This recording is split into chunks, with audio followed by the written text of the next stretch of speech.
TDP కేంద్ర కార్యాలయానికి మంత్రులతో పాటు ఎంపీలు తప్పనిసరిగా హాజరు కావాలని ఆ పార్టీ జాతీయ ప్రధాన కార్యదర్శి నారా లోకేష్ ఆదేశించారు.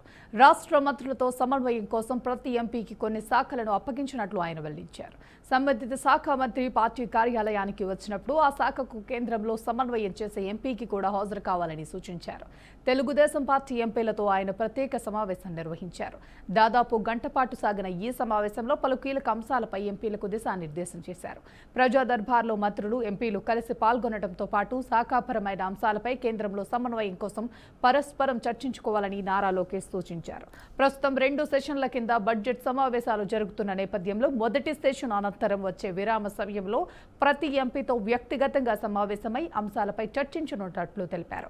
కేంద్రం వద్ద పెండింగ్ లో ఉన్న రాష్ట్ర సమస్యలపై ఎంపీలు పూర్తి అవగాహనతో అప్డేట్ గా ఉండాలని లోకేష్ సూచించారు. కామారెడ్డి జిల్లాలో చిరుతపులి కలకలం సృష్టించింది. నాగిరెడ్డిపేట మండలం తాండూరు గేట్ ప్రాంతంలో రోడ్డుపై చిరుతపులి సంచరిస్తుండడం స్థానికుల్లో తీవ్ర ఆందోళనకు దారితీసింది. నిత్యం వందలాది మంది ప్రయాణికులు తమ వాహనాల్లో రాకపోకలు సాగించే ఈ రహదారిపై చిరుత కనిపించడంతో వాహనదారులు భయాందోళనకు గురవుతున్నారు. ముఖ్యంగా రాత్రి వేళల్లో ప్రయాణించేందుకు ప్రజలు భయపడుతున్నారు. చిరుత సంచారంతో సమీప గ్రామాల ప్రజలు అప్రమత్తమయ్యారు. అటవీ శాఖ వెంటనే స్పందించి చిరుతను పట్టుకుని అటవీ ప్రాంతానికి తరలించాలని గ్రామస్తులు కోరుతున్నారు. కామారెడ్డి జిల్లాలో చిరుతపులి కలకలం సృష్టించింది. నాగిరెడ్డిపేట మండలం తాండూరు గేట్ ప్రాంతంలో రోడ్డుపై చిరుతపులి సంచరిస్తుండటం స్థానికుల్లో తీవ్ర ఆందోళనకు దారితీసింది. నిత్యం వందలాది మంది ప్రయాణికులు తమ వాహనాల్లో రాకపోకలు సాగించే ఈ రహదారిపై చిరుత కనిపించడంతో వాహనదారులు భయాందోళనకు గురవుతున్నారు. ముఖ్యంగా రాత్రి వేళల్లో ప్రయాణించేందుకు ప్రజలు భయపడుతున్నారు. చిరుత సంచారంతో సమీప గ్రామాల ప్రజలు అప్రమత్తమయ్యారు. అటవీ శాఖ వెంటనే స్పందించి చిరుతను పట్టుకుని అటవీ ప్రాంతానికి తరలించాలని గ్రామస్తులు కోరుతున్నారు. ఏలూరు జిల్లా చాట్రాయి మండలంలో దివంగత నేత వైఎస్ రాజశేఖర రెడ్డి విగ్రహాన్ని ఆవిష్కరించారు. ఈ కార్యక్రమంలో మాజీ మంత్రి పేర్ని నాని, మంత్రి నూజివీడు ఎమ్మెల్యే పార్థసారథిపై తీవ్ర విమర్శలు చేశారు. పార్థసారథి ఆగిరిపల్లి మినహా ఇతర మండలాల్లో ప్రజల ప్రేమ పొందలేదని, పర్యటనలు మెరుపు తీగలా చేయటం మాత్రమే చేస్తున్నారని నాని ఆరోపించారు. ఎక్కడికి వెళ్తున్నారంటే మొత్తం అంత ఆగిరిపల్లి మండలం చాలా, ఇంకే మండలం చాట్రాయి మండలం చావలేదు, ముద్దునూరు మండలం, అలాగే ఈ ఊళ్ళో కూడా ఎమ్మెల్యేగా చాట్రాయి మండలం వచ్చేలేదు. ఎప్పుడు వచ్చాడు? అదే వదిలిపెట్టాడు. అంటే ముసినూరులో మెరుపు దిగే, నూజివీడులో కూడా మెరుపు దిగే, ఒక్క ఆగిరిపల్లిలో మాత్రమే అపారమైనటువంటి ప్రేమ. లోకేష్ పట్టించేసింది చెప్తున్నావు నువ్వు. ఏమంటే నీకు తెలుసా? నీకు తెలుసా? నువ్వు ఎట్లా చెప్తున్నావు? ఆయన ఎంత తెలుసు? ఎట్లా అంటే సతీష్ ఎక్కడుంటే ఈ చిన్న ఎంపీ అక్కడ ఉన్నట్టే, మన ఎమ్మెల్యే అక్కడ ఉన్నట్టే కదా. సతీష్ ఎక్కడుంటే అక్కడే కదా.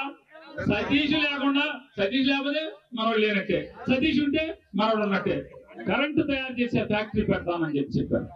40 ఎకరాల్లో ఆకాశానికి ఎత్తున్న ఎర్రమట్టి కొండ మాత్రం అది సెలెక్ట్ చేసుకున్నారు. ఆగిరిపల్లి మండలంలో మళ్ళీ 800 ఎకరాలు కావాలి. ఎందుకు 800 ఎకరాలు ఆగిరిపల్లిలో? హైదరాబాద్ నాంపల్లిలోని తెలంగాణ జనసమితి పార్టీ కార్యాలయంలో 77వ గణతంత్ర దినోత్సవ వేడుకలు ఘనంగా జరిగాయి. ఈ సందర్భంగా పార్టీ అధ్యక్షుడు ప్రొఫెసర్ కోదండరాం జాతీయ పతాకాన్ని ఆవిష్కరించి జాతీయ గీతాన్ని ఆలపించారు. దేశంలో రాజ్యాంగాన్ని మార్చాలనే కుట్రలను ప్రజలంతా ఐక్యంగా తిప్పికొట్టాలని పిలుపునిచ్చారు. కార్పొరేట్ శక్తుల ప్రయోజనాల కోసం కేంద్ర ప్రభుత్వం రాజ్యాంగాన్ని మార్చాలని ప్రయత్నిస్తుందని ఆరోపించారు. పాలకులు ప్రజల ప్రయోజనాల కంటే కార్పొరేట్ శక్తులకే ప్రాధాన్యత ఇస్తున్నారని విమర్శించారు. రాజ్యాంగం ఉండటం వల్లే ప్రజలకు హక్కులు దక్కాయని, రాజ్యాంగ స్ఫూర్తితో ప్రజాస్వామ్యవాదులు పాలకుల కుట్రలను ఎదుర్కోవాలని ఆయన పిలుపునిచ్చారు. చివరిగా ప్రొఫెసర్ కోదండరాం దేశ ప్రజలందరికీ గణతంత్ర దినోత్సవ శుభాకాంక్షలు తెలిపారు. 77వ గణతంత్ర దినోత్సవ శుభాకాంక్షలు. ఈ గణతంత్ర దినోత్సవం ఇవాళ మనం గల్లీలో కూడా చాలా పెద్ద ఎత్తున మనం జరుపుతున్నాం. ఈ జరుపుతున్నటువంటి గణతంత్ర దినోత్సవం సందర్భంగా మనం 4 మాటలు ప్రత్యేకించి మాట్లాడుకోవాల్సి ఉంటుంది. భారత రాజ్యాంగం అమల్లోకి వచ్చిన రోజు, ఈ అమల్లోకి వచ్చినటువంటి సందర్భంగా మనం రాజ్యాంగం ఎందుకు ఉనికిలోకి వచ్చిందో ఒక మాట చెప్పుకోవాలి. రాజ్యాంగాన్ని డ్రాఫ్ట్ చేసినప్పుడు, తయారు చేసినప్పుడు, రాజ్యాంగాన్ని రూపకల్పన చేసినప్పుడు మొట్టమొదట లక్ష్యాలు గురించిన చర్చ జరిగింది. ఏ లక్ష్యాల కోసం ఏ అవసరాల కోసం రాజ్యాంగాన్ని రాయాలి అనే చర్చ ఒకటి చాలా పెద్ద ఎత్తున జరిగింది. ఆ చర్చ జరిగినప్పుడు చివరికి జవహర్లాల్ నెహ్రూ గారు లక్ష్య ప్రకటనని రాజ్యాంగంలో ప్రవేశపెట్టారు. ఆ తీర్మానంలో వాళ్ళు ఏం రాసుకున్నారంటే ఒక నవ భారత నిర్మాణానికి ఈ రాజ్యాంగం ప్రాతిపదికగా నిలుస్తుంది. మామూలుగానైతే రాజ్యాంగాలు కేవలం ప్రభుత్వాల అధికారాలను నిర్వచించి ప్రజల హక్కులను కూడా స్పష్టం చేస్తాయి. వరుస సెలవులు రావడంతో తిరుమలకు భక్తుల రద్దీ పెరిగింది. రథసప్తమి నేపథ్యంలో టీటీడీ ఈ నెల 24, 25, 26 తేదీల్లో భక్తులకు సర్వదర్శనం టిక్కెట్లను నిలిపివేసింది. దీంతో ఉదయం అన్ని కంపార్ట్మెంట్లు భక్తులతో నిండి ఆక్టోపస్ భవనం వరకు క్యూ లైన్ ఉంది. ప్రస్తుతం క్యూ లైన్లో ఉన్న వారికి శ్రీవారి దర్శనానికి 12 గంటల సమయం, కొత్తగా క్యూ లైన్లోకి వెళ్లే వారికి 20 గంటల సమయం పడుతుందని టీటీడీ వెల్లడించింది. అలాగే 300 రూపాయలు ప్రత్యేక ప్రవేశ దర్శనానికి సుమారు 3 నుంచి 5 గంటల సమయం పడుతుందని తెలిపారు. తిరుమలలో రథసప్తమి వేడుకలు కన్నుల పండుగగా జరిగాయి. సుమారు 3 లక్షల మంది భక్తులు రథసప్తమి వేడుకలను వీక్షించినట్లు టీటీడీ చైర్మన్ బీఆర్ నాయుడు వెల్లడించారు. శ్రీ సత్యసాయి జిల్లా కొత్త చెరువు మండలంలో టీడీపీ కార్యకర్త బోయ లక్ష్మీనారాయణ తన కూతురు వివాహ వివాదంలో న్యాయం జరగలేదని సెల్ టవర్ పైకి ఎక్కాడు. అతను తెలుగుదేశం జెండా పట్టుకుని 2 గంటలుగా నిరసన వ్యక్తం చేస్తున్నాడు. అతని అల్లుడు బంగారం ఇవ్వకుండా తప్పించుకుంటున్నాడని, ఈ విషయంపై పలుమార్లు పోలీసులను ఆశ్రయించినా తరైన చర్యలు తీసుకోలేదని ఆయన అన్నారు. పోలీసులు సంఘటనా స్థలానికి చేరుకుని లక్ష్మీనారాయణను సురక్షితంగా దిగేలా ప్రయత్నిస్తున్నారు. కుటుంబ సభ్యులు పోలీసుల నిర్లక్ష్యమే ఈ పరిస్థితికి కారణమని, న్యాయం జరగకపోతే ఆత్మహత్యకు వెళ్లే అవకాశం ఉందని తెలిపాడు. మండలంలో ఉద్రిక్తత నెలకొన్నప్పటికీ అధికారులు శాంతియుత పరిష్కారం కోసం ప్రయత్నాలు చేస్తున్నారు. ఇరాన్ ప్రభుత్వానికి వ్యతిరేకంగా చెలరేగిన నిరసనల్లో వేల సంఖ్యలో ప్రజలు ప్రాణాలు కోల్పోయినట్లు తెలుస్తోంది. జనవరి 8, 9 తేదీలో ఇరాన్ వీధుల్లో చోటు చేసుకున్న హింసాత్మక ఘటనల్లో దాదాపు 30,000 మంది మరణించి ఉండవచ్చని స్థానిక ఆరోగ్య శాఖ అధికారులు స్పష్టం చేశారు. భారీ సంఖ్యలో ప్రజలను ఇరాన్ భద్రతా దళాలు కాల్చి చంపినట్లు, మృతదేహాల తరలింపునకు అంబులెన్స్లకు బదులుగా 18 చక్రాల ట్రక్కులను వినియోగించాల్సి వచ్చిందన్నారు. తీవ్ర ఆర్థిక సంక్షోభం నేపథ్యంలో ఇటీవల ఇరాన్ వ్యాప్తంగా నిరసనలు వెల్లువెత్తాయి. దేశవ్యాప్తంగా 4,000కు పైగా ప్రాంతాల్లో ఆందోళనలు జరిగాయి. దీనితో ఆందోళనకారులపై భద్రతా బలగాలు ఉక్కుపాదం మోపినట్లు సమాచారం.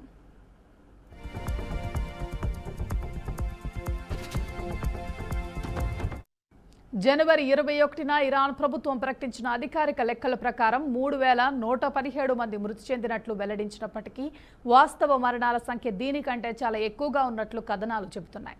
మరోవైపు అమెరికా కేంద్రంగా పనిచేస్తున్న human rights activist news agency ఇప్పటి వరకు 5,459 మరణాలను ధృవీకరించగా మరో 17,031 మరణాలపై సమాచారం సేకరించినట్లు తెలిపింది.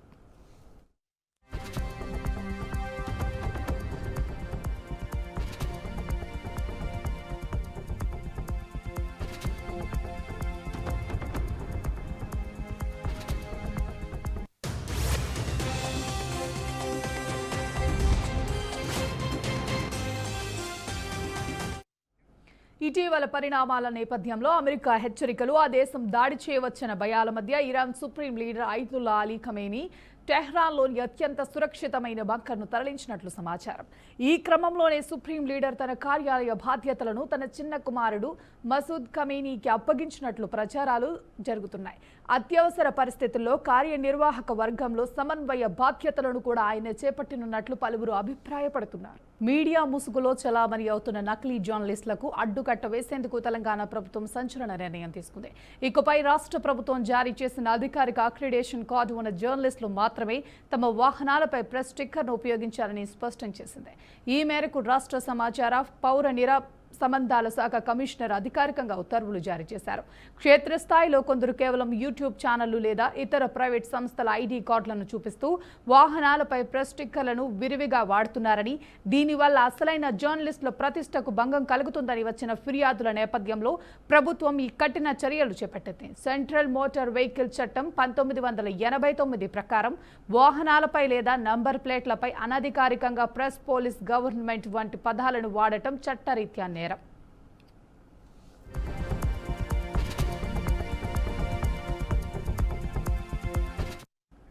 ఈ కొత్త నిబంధనలను అతిక్రమించి అక్రిడేషన్ లేకుండా ప్రెస్ స్టిక్కర్లను వాడితే ట్రాఫిక్ నిబంధనలు ఉల్లంఘనగా పరిగణిస్తారు.